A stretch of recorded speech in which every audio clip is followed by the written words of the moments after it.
महाराष्ट्राचं राजकारण असो किंवा देशाचं राजकारण महाराष्ट्राशी निगडीत असेल त्यावेळेस यशवंतराव चव्हाण सेंटर हे सगळ्यात महत्त्वाचं पॉलिटिकल सेंटर असतं.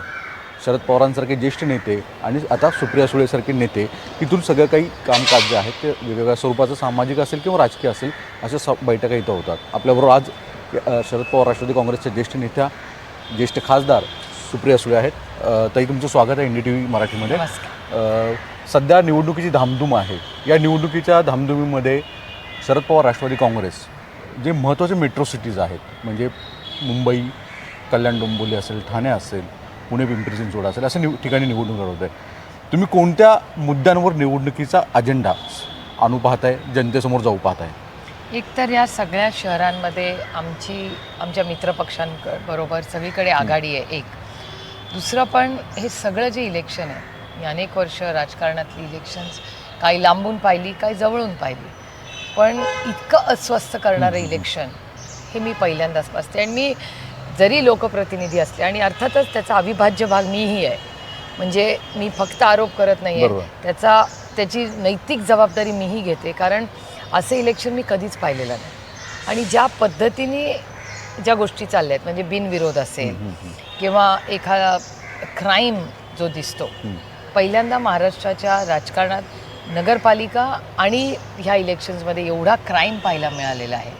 आणि पैशाबद्दल म्हणजे पैशाच्या बॅगा फिरत आहेत, त्याचे व्हिडिओज येत आहेत, इलेक्शन कमिशन काहीच करत नाही आहे.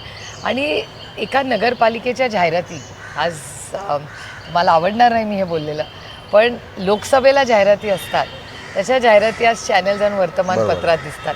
त्याच्यामुळे एका नगरपालिकेचा इलेक्शनचा बजेटिंग म्हणजे सर्वसामान्य माणसं कधीच लढू शकणार नाहीत हे इलेक्शन. हा जो नवीन ट्रेंड येतो आहे म्हणजे त्याला मल्टी फॅसेट्स आहे. एक तर ह्या इलेक्शन्सवर होणारा अमाप खर्च, कारण काय स्थानिक इलेक्शन हे कार्यकर्त्यांचं इलेक्शन आहे. इश्यूज हे नक्की कॉर्पोरेशन म्हणजे सत्तेचं हे इलेक्शन काय आहे ह्याच्यात आपण थोडं मागे जाऊया. सत्तेचं विकेंद्रीकरण व्हावं ह्याच्यासाठी हे इलेक्शन आहे. बरोबर. जर सगळे मोठे नेतेच ह्याच्यात एवढे उतरून त्याच्यात इन्व्हॉल्व व्हायला तर दुसरी फळी तिसरी फळी तयारच कशी होणार आहे? बरोबर. आणि त्यांना संधी कधी मिळणार? आणि त्याचबरोबर विकास करत असताना खरंच हा फक्त इन्फ्रास्ट्रक्चर बिग तिकीट प्रोजेक्ट्स इन्फ्रास्ट्रक्चरचे साठी ही सगळी लढाई चालली आहे का? खरंच अर्बनायझेशनचं कुणाला तरी काहीतरी पडलंय का? हा प्रश्न. आणि हे सगळ्याच म्हणजे माझ्याही पक्षासकट, मी उगाच फक्त विरोधात आहे म्हणून विरोधाला विरोध करत नाही आहे, पण इतकं ह्या पातळीचं इलेक्शन ज्या पद्धतीने आघाड्या झाल्या, युती झाली, सगळे आघाड्या युती म्हणजे फार काँग्रेस आणि BJP पण एकत्र आली, MIM. त्याच्यामुळे हा एवढा कॉन्फ्लिक्ट कॉन्ट्रास्ट जो म्हणजे काँग्रेस आणि BJP एकत्र येऊन सत्तेमध्ये जाते हे म्हणजे मी योगायोगाने परवा दिल्लीत होते, कोणीच माझ्यावर विश्वास ठेवेना. मी जॉईंट पार्लमेंटरी कमिटी आमची JPCच्या मीटिंग आणि त्याच्यात देशातल्या सगळ्या पक्षाचे लोकप्रतिनिधी असतात आणि मी त्यांना सांगायचा प्रयत्न करत होते की काँग्रेस आणि BJP आणि MIM सगळे एक आलेत आणि कोणीही माझ्यावर विश्वास ठेवायला तयार नव्हतं. शेवटी मला त्या सगळ्या मराठ्या बातम्या मागवून घेतल्या आणि ChatGPTतून ट्रान्सलेट करून मी त्यांना दाखवलं, कारण का अशक्य ह्या गोष्टी होत्या आणि सगळीकडेच हे झाले आणि सगळ्याच पक्षात झाले. त्याच्यामुळे राजकारणाची पातळी किंवा मतदार याला काय कॉन्फिडन्स आपण देणार? आणि हे मी फक्त या इलेक्शन पुरतं सीमित म्हणत नाही आहे, महाराष्ट्राच्या राजकारणासाठी भारताच्या आणि सशक्त लोकशाहीसाठी बिनविरोध येणं. आणि मला एकच खंत वाटते, बिनविरोध आले एवढे तुम्ही पॉप्युलर असाल चांगली गोष्ट आहे, पण एक कॉमन डिनॉमिनेटर येतोय की प्रत्येक बिनविरोध हा भारतीय जनता पक्षाच्या नेत्याचा नातेवाईक आहे. म्हणजे भारतीय जनता पक्षाच्या नेत्याची बायको, मुलगी, वहिनी, सून हेच विरोध येतात. सत्ताधारी बाकावरच बहुतेक नाही, नुसतं सत्ताधारी नाही, सत्ताधाऱ्यांमधले पण परिवारवाद. मग सामान्य भारतीय जनता पक्षाचा कार्यकर्ता ज्यांनी इतके वर्ष कष्ट केले, जो इनकमिंगवाला नाही आहे, म्हणजे माननीय मुख्यमंत्र्यांनी निओ हा एक शब्द वापरला, निओ लॉयल्टी वगैरे असे शब्द, ह्याचा अर्थ काय काढायचा? मग हे राजकारण महाराष्ट्राचं चाललंय कुठल्या दिशेने ह्याची चिंता मला वाटते. आणि ह्याच्यात पॉलिसी हा विषयच कुठे दिसत नाही. बरोबर. आज ठाकरेंच्या मुलाखतीच्या दरम्यान त्यांनी म्हटलं की जर खरंच भाजप किंवा सत्ताधारी रुलिंग हे विकासाचा मुद्दा करत असतील तर मग नोटांचा वापर काय एवढा होतोय हे मान्य आहे खरं की खरंच इतक्या मोठ्या प्रमाणामुळे नाही. जर डेव्हलपमेंट होती असे दावे जर राज्याचे मुख्यमंत्री करतात, एकनाथ शिंदेसारखे नेते करतायत, अजित पवारांसारखे सुद्धा रुलिंग पार्टीमध्ये तेही करतात, तरी सुद्धा पैशांचा वापर हा सगळ्यात सर्रास होताना दिसतो. नाही, पैशाचा तर वापर म्हणजे मला चिंता एका गोष्टीची वाटते, जी मी पार्लमेंटमध्येही बोलले, की माननीय प्रधानमंत्र्यांनी नोटबंदी केली. नोटबंदी झाली, सगळे म्हणजे तुमचा कॅमेरामॅन जो फोटो हे सगळे रांगेत हे यांची बरोबर. बायको आई सगळे उभे राहिले, सगळ्यांनी नोटा बदलल्या, डिजिटलायझेशन आलं. मला एक सांगा की महाराष्ट्राच्या एका सत्तेमध्ये असलेल्या मंत्र्याच्या घरी एवढी मोठी बॅग कॅशची सापडते, मग त्याची अकाउंट, मग त्यांच्या घरी कसं काय? तुम्ही ममता बॅनर्जींकडे रिपोर्टसाठी ईडी पोचते, बरोबर. ममता दिदींच्या आयपॅकच्या माणसाकडे, पण ज्या मंत्र्याकडे एवढा कॅश, अनअकाउंटेबल कॅश बॅग, आणि त्याचा व्हिडिओ पाहिलेला आहे बरोबर. आणि त्यांच्याच घरातल्यांनी काढलेला आहे, हा म्हणजे सगळा असं गोंधळ नाही आहे सुरू की मग त्या कॅशमध्ये ईडी तुमच्या घरात जर सांगते माझ्या, तर मला गेटवे ऑफ इंडियाला फाशी दिली असती या सरकारने. पण ज्या पद्धतीने ती कॅश सापडली आणि त्याची काही एक प्रश्न कोणी विचारला नाही, ही लोकशाही आहे का नाही या देशात, हा एक प्रश्न मनात येतोच ना. आणि साहजिक आहे आणि अस्वस्थ करणार आहे, कारण का इलेक्शन्स येतील जातील, एकदा ती सिस्टम कोलॅप्स झाली तर मग ती सिस्टम नीट करायची जबाबदारी कशी आणि काय होणार आणि पुढे काय होणार. बरोबर. प्रचाराच्या दरम्यान कोणत्या मुद्द्यांना प्रामुख्याने तुम्ही भूमिका मांडताना दिसता? मला असं वाटतं की सगळ्यात मोठी गोष्ट हे कॉर्पोरेशनचं इलेक्शन. नगरपालिकेच्या इलेक्शनमध्ये रोटी कपडा और मकान, गटर मीटर और वॉटर, हेच महत्त्वाचे प्रश्न असतात. आता परवा मी माननीय मुख्यमंत्र्यांचं एक भाषण ऐकलं की 350 का 400 कोटी रुपयाची एक पाण्याची स्कीम ते करणार आहे. स्वागत आहे, चांगली गोष्ट आहे. पण मला अतिशय प्रांजळपणे माननीय मुख्यमंत्र्यांना एक प्रश्न विचारायचा आहे की सरकार केंद्रातही तुमचं, इथलंही तुमचं. आपल्याला आठवत असेल जल जीवन मिशनसारखा अतिशय चांगला उपक्रम भारत सरकारने केला, जरी मी विरोधात असले तरी अच्छे को अच्छे करणार, मला कार्यक्रम योग्यच होता, तो आहेच अजूनही. पण त्या जल जीवन मिशनमध्ये 30,000 कोटी रुपये त्या काळात महाविकास आघाडीची सरकार होतं, माननीय उद्धवजींनी 50% म्हणजे सरकारने त्यांच्या सरकारच्या वेळेस 50% भारत सरकारने दिले आणि 50% महाराष्ट्र सरकारने दिले, तेव्हा महाविकास आघाडीचं सरकार होतं.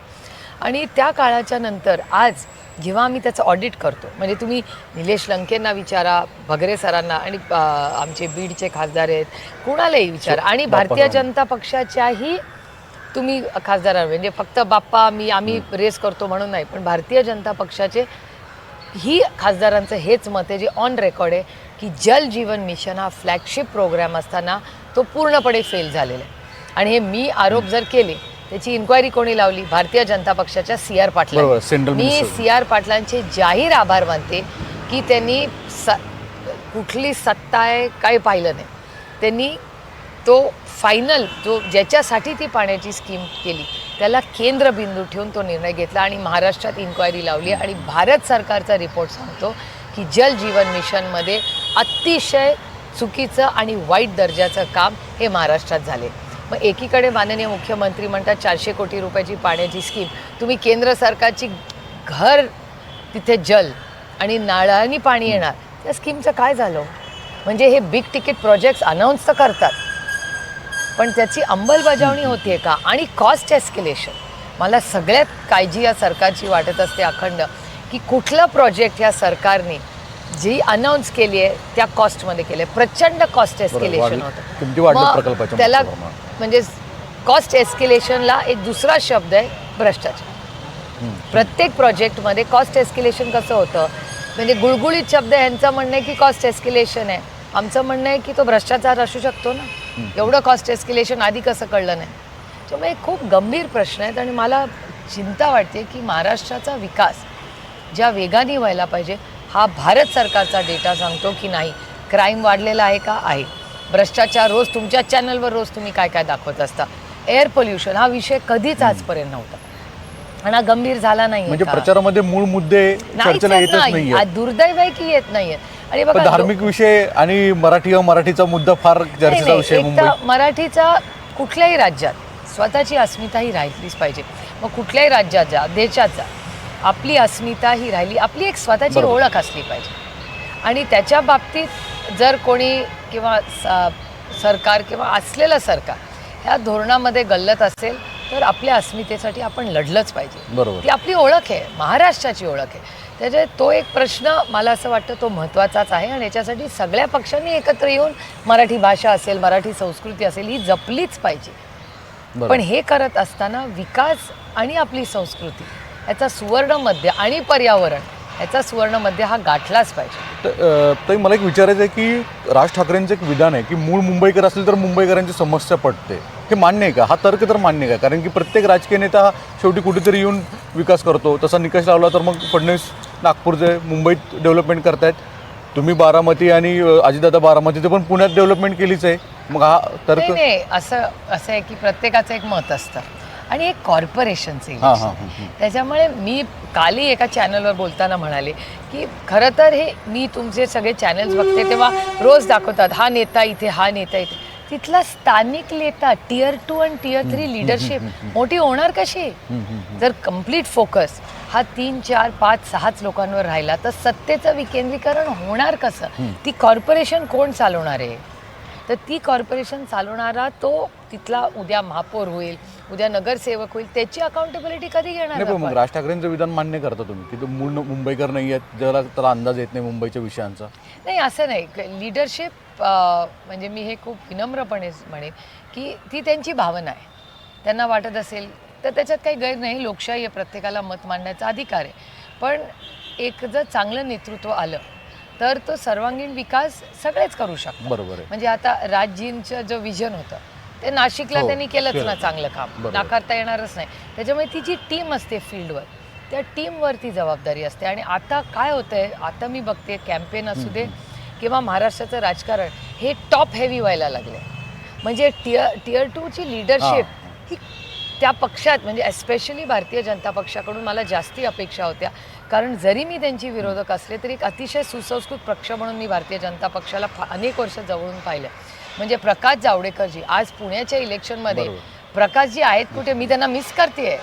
कारण का अनेक वेळा आमचे जेव्हा मतभेद असायचे तेव्हा डिबेट करताना मी नेहमी प्रकाशजींनाच समोर पुण्यात बघितलं आहे. आणि ज्या प्रकाशजींमुळे आज आहे, बापटसाहेब आता दुर्दैवाने आपल्याबरोबर नाहीत, पण हे मोठे चेहरे होते पुण्याचे.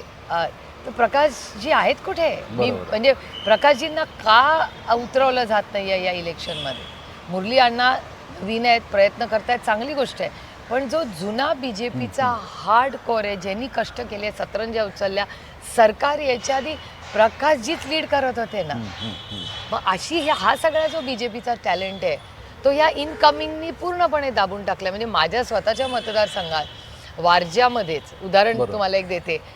सगळे राष्ट्रवादी काँग्रेस पक्षाचे लोक आज भारतीय जनता पक्षात आणि ज्या लोकांनी माझ्या विरोधात प्रचार केला ते म्हणजे ताकदीने मला म्हणजे घाम काढला मी म्हणेन माझा. कारण का खडकवासल्यामध्ये मोठी आमची लढाई झाली आणि तिथे BJP प्लस आहे. बरोबर आहे. बारामती लोकसभा मतदारसंघात खडकवासल्यामध्ये 20,000 मतांनी मी मायनस आहे. तरी त्या कष्ट करणाऱ्या तिथल्या स्थानिक भारतीय जनता पक्षाला तिकीट नाही मिळालं. बरोबर आहे.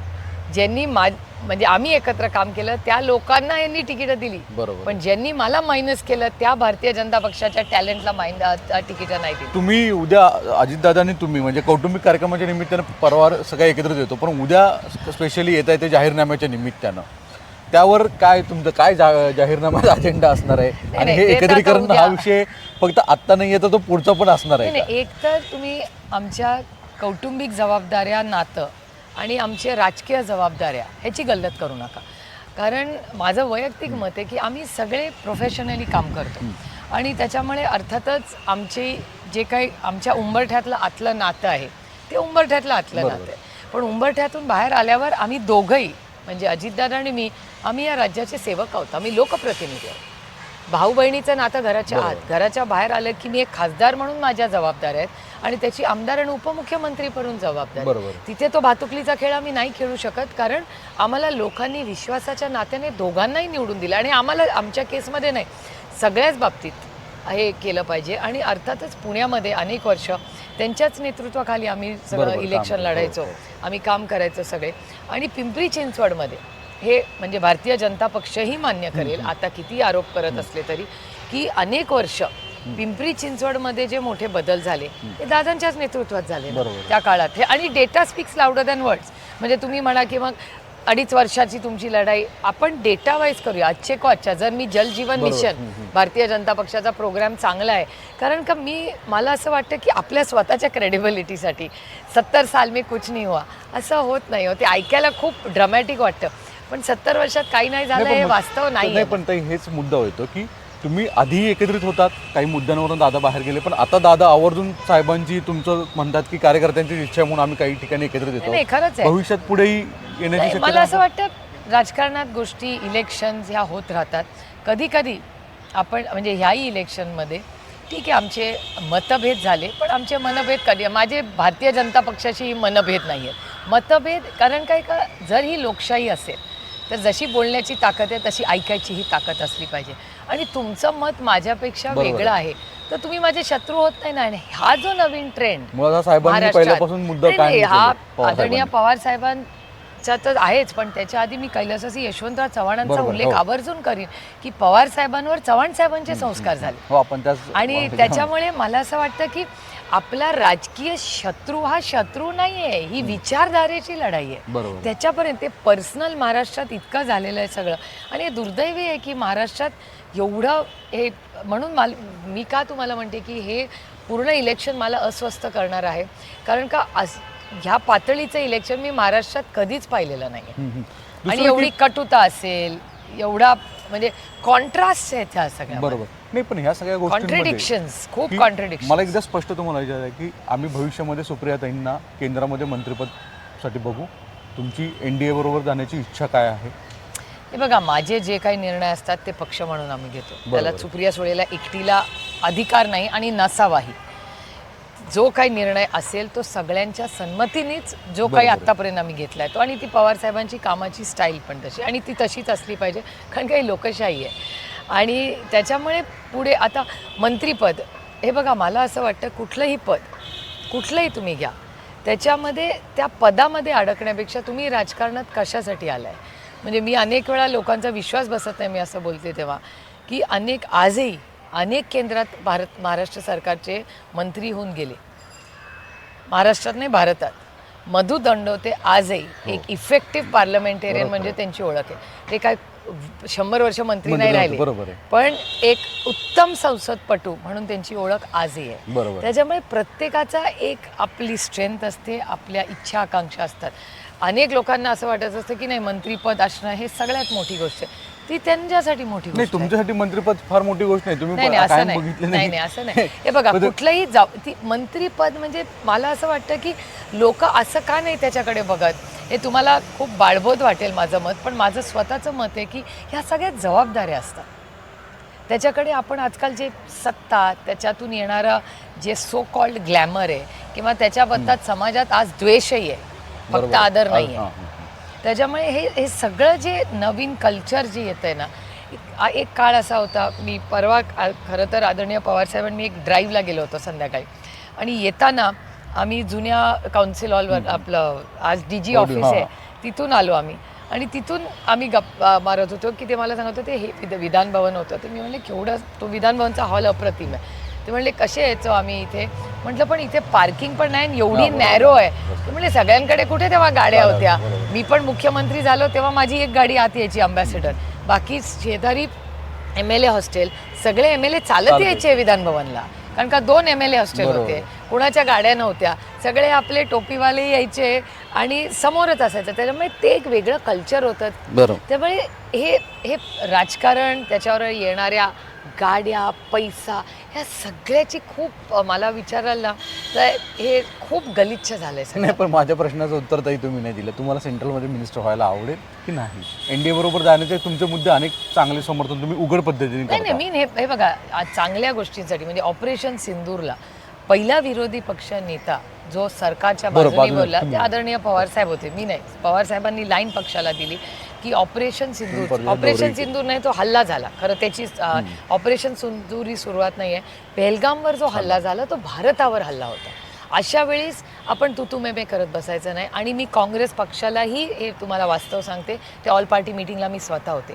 जेव्हा हे स्टेटमेंट पवार साहेबांनी केलं की आम्ही सरकारच्या बरोबरच, त्याच्यानंतर 24 तासात का 48 तासात राजनाथ सिंग साहेबांनी एक ऑल पार्टी मीटिंग मिळली. मी स्वतः होते, राहुल गांधीजींनी त्या दिवशी फ्लोअर ऑफ द हाऊस ते आणि खडगेजींनी सांगितलं हम सरकार के साथ है. कारण का पहलगामवर जो हल्ला झाला हा भारतावर हल्ला होता आणि त्याच्यानंतर ऑपरेशन सिंदूर झालं आणि तो मोदीजींचाही मनाचा मोठेपणा होता की कनिमोळी असेल, मी असेल, शशी थरूर असेल, आम्हाला लीड करायला सांगितलं. कारण का त्यांना सांगायचं होतं की भारत एक सिग्नल द्यायचा होता देशाला की यावेळेस राजनीती एकतरफ वो तो चलती रहेगी, पण भारतावर जेव्हा तुम्ही हल्ला कराल आमचा देश येतो. याच्यासाठी आम्ही गेलो. आम्ही मोदीजींचा जय जयकारही केला, त्यांच्या सरकारचा जय जयकार केला, कारण आम्ही भारतीय जनता पक्षाचे मोदीजींसाठी गेलो नाही, पण ज्या भारतात आम्ही राहतो त्या भारताच्या माननीय प्रधानमंत्र्यांसाठी आम्ही तिथे गेलो. बरोबर आहे. त्यामुळे ह्या गोष्टी होत राहतात. इश्यू बेस्ड आम्ही अनेक वेळा त्यांना सपोर्ट केलेला आहे आणि तो बिल वाईज असतो. म्हणजे आता जी JPC झाली त्या JPCला आमचा कडाडून विरोध आहे. काँग्रेस त्या JPCत आली नाही, त्यांनी बॉयकॉट केलं. पण आमचं मत होतं JPCत बॉयकॉट करून प्रश्न सुटणार नाही, आपण त्या बिलाच्या विरोधात आहोत, आपण तिथे जाऊन नोंदवलं पाहिजे की हो ही प्रक्रिया, हा हे जे बिल आणलं हे चुकीचं आहे, हे आमचं मत आहे. काँग्रेसचं मत होतं नाही बॉयकॉट केलं पाहिजे. पण त्याच्यामुळेच अनेकांना वाटतं की सुप्रियाताई कदाचित पुढच्या कालावधीमध्ये सेंट्रलमध्ये मिनिस्टर दिसतील. तुम्हाला दिल्लीच्या राजकारणामध्ये अधिक रस आहे आणि अजितदादा राज्यातल्या असं राजकारणात नाही, मला असं वाटतं हे बघा, बारामती आहे तो दिल्ली आहे, ह्याच्यात मी कधी कन्फ्युज नसते. कारण मी दिल्लीला जे जाते ते फक्त आणि फक्त बारामती लोकसभा मतदारसंघाच्या आशीर्वादामुळे. त्याच्यामुळे माझी पहिली जबाबदारी ही बारामतीकरांकडे आहे. एक, त्याच्यानंतर दिल्लीमध्ये मोठे पॉलिसी डिसिजन्स होतात आणि पॉलिसीमध्ये माझं भाग्य, बारामतीकरांनी एवढा आशीर्वाद दिल्यामुळे मला अनेक महत्त्वाची विधेयकांवर काम करायची संधी मिळते. नवीन इन्कम टॅक्सचं बिल आलं, आता हे NGTचे नवीन असतात, आता एक 130th JPCचं अमेंडमेंट बिल येतं, हे जॉईंट पार्लमेंटरी कमिटीज, ऑपरेशन सिंदूरला जायची संधी, हे सगळं जे तिथल्या कामामुळे ह्या लोकांचं प्रेम, आशीर्वाद, त्याच्यामुळे मी हे सगळं करू शकले. पण आता पुढे काय होईल, कसं होईल हे काळच ठरवेल. पण आत्ता तरी ह्या क्षणाला मी जबाबदारीने सांगते, आत्ता राष्ट्रवादी काँग्रेस आणि दोन्ही राष्ट्रवादी म्हणजे तुतारी आणि घड्याळ, दादांचं मी भाषणात बघते आता तुतारी घड्याळ एकत्र आहे वगैरे, तर ह्या सगळ्या गोष्टी पुण्या आणि पिंपरी चिंचवडपर्यंत ह्या टप्प्याला सीमित आहेत. पहिलं हे इलेक्शन पार पाडूया आणि मला असं वाटतं की ज्या पद्धतीने इलेक्शन झाले, हे मी माननीय मुख्यमंत्र्यांना ही मागेही विनंती केली होती की तुमच्या बाजूची जबाबदारी तुम्ही घ्या, माझ्या बाजूची मी घेते, पण आपण सगळे मिळून एक लक्ष्मण रेखा स्वतःला राखू. कारण का खरंच म्हणजे तुम्हाला विश्वास बसेल नाही बसेल, पण हे इलेक्शन, ही जी प्रक्रिया गेले काही दिवस बोलते, ही मला अस्वस्थच करणारी. आणि मला वाटतं की हे फक्त माझ्यासाठी नाही आहे, फक्त स्वतःचा स्वार्थ कसा पण सातत्याने बिनविरोध पैशाचा माच झालेला आहे. हे सगळी जे आहे हे नवीन कल्चर आहे, महाराष्ट्रात कल्चर नव्हतं. बरोबर. म्हणजे UP आणि बिहारबद्दल आपण बोलायचो, आता त्या स्टेट्समध्ये म्हणजे भारत सरकारचा डेटा सांगतो की UP आणि बिहारची इलेक्शन ही आपल्यापेक्षा जास्त शांतते पद्धतीने होतात. बरोबर. दादांचं असं म्हणणं आलं आज आमच्याशी NDTVशी बोलताना, त्यांनी मुलाखत देताना म्हटलं की कार्यकर्त्यांची इच्छा आहे म्हणून आम्ही एकत्रित आलो, कदाचित पुढेही अजून ते काही घडामोडी घडतील. बघूया ना. मला असं वाटतं कार्यकर्त्यांची इच्छा पुण्यात आणि पिंपरी चिंचवडमध्ये होती, राज्यात अनेक कार्यकर्त्यांमध्ये ही भावना आता आहेच.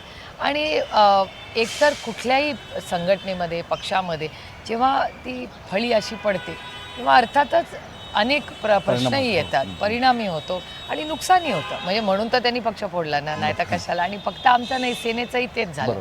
म्हणजे मला अस्वस्थ वाटतं जेव्हा मी बाळासाहेबांचे असे 2-2 फोटो बघते, 2-2 चिन्ह बघते. आज मी मशालाची जाहिरात बघली.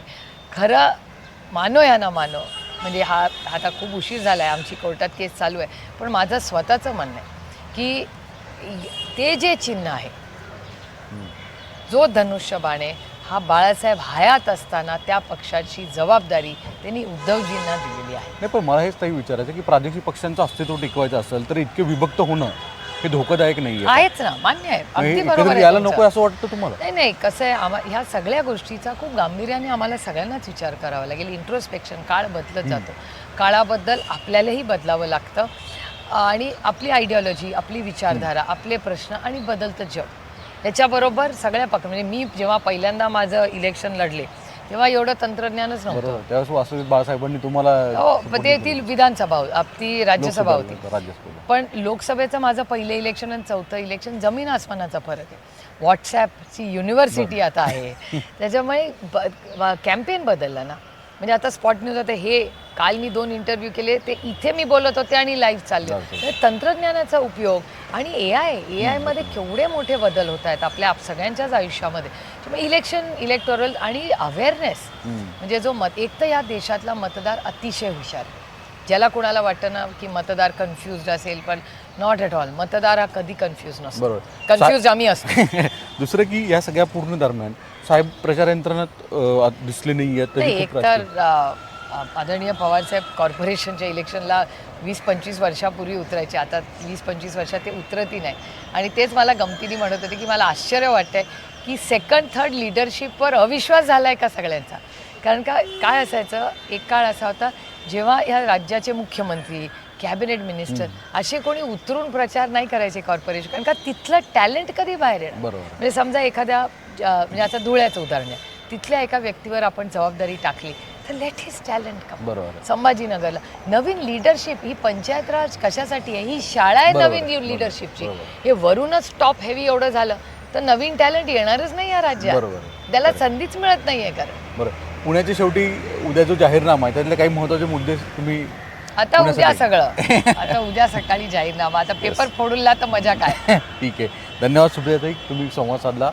व्हिडिओ जर्नलिस्ट अरुण पेडणेकर सह सागर कुलकर्णी, NDTV मराठी, मुंबईसाठी.